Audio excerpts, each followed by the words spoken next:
Sunog ang gumising sa mga residente sa Pandacan, Maynila. Ang ilang bahay tuluyang natupok ng apoy. Nagsimula po ang sunog mag-aalas 6 ng umaga.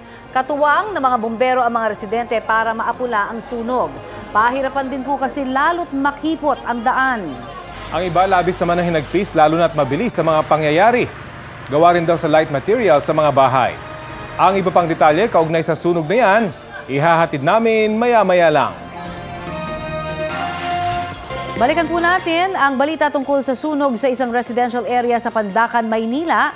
Bukod nga po sa sanhi ng apoy, kabilang din sa mga inaalam ngayon kung saan pansamantala nang tutuloy ang mga nasunugan.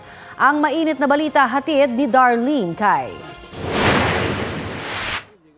Nilamon ng naglalagablab na apoy ang ilang bahay dito sa West Zamora, Pandacan, Maynila. Mula sa malayo, kitang-kita ang malaking usok. Nagsimula ang sunog sa barangay 850 mag-aalas 6 ng umaga kanina hanggang sa tumawid na ito sa katabing barangay 851. Emosyonal ang mga residenteng wala nang nagawa kung hindi panoorin ang mga naaabong bahay at mga ari-arian. Kaya dito po talaga ako lumaki sa Dapa, kaya sobrang sakit na makita yung mga kabarangay ko na ganito yung nangyari. Marami sa kanila ang walang nabitbit ni isang gamit. Sobrang bilis po ng pangyayari. Sobrang bilis ng apoy. Umabot papunta dun po sa amin, dun po yung bahay namin. Wala po kaming nasalba kahit isa. Sina Eliza, tupok na tupok daw ang bahay. Nagising na lang daw siyang malaki na ang apoy. Paglabas ko lang talaga, malakas talaga yung apoy niya eh. Abot na sa looban ng liwanag ng apoy. Kaya paggising ko, punta ako agad doon. Mga anak ko agad din ano. Nagtamo pa si Angelo ng mga sugat matapos subukang tumulong sa pagresponde. Pagising ko ng umaga, yung wire nila kit-kit, sa labas nila, umaapoy. Kaya ginawa ko, kumuha ko ng tubig sa bahan namin. Tinaray ko siyang ibuhusan, pero hindi ko nakaya kasi hindi ko naabot.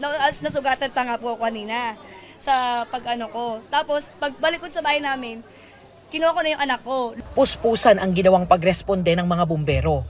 Umabot ang sunog sa ika-4 na alarma. Tumulong din ang mga residente na nagpapasa-pasa ng mga basyo na may tubig. Kung makita nyo yung mga kabahayan, made of light materials, though may marami na tayo involved na may mga 3-story. Kaya lang sa sobrang init at saka yung napalibutan siya, nadamay sila. Naging pahirapan daw ang pagresponde sa sunog dahil sa kipot ng mga daan. Kung makita nyo yung mga iskinita, masisikip talaga. Gustuin man natin maipasok lahat ng truck natin para mag-supply ng tubig, hindi kaya.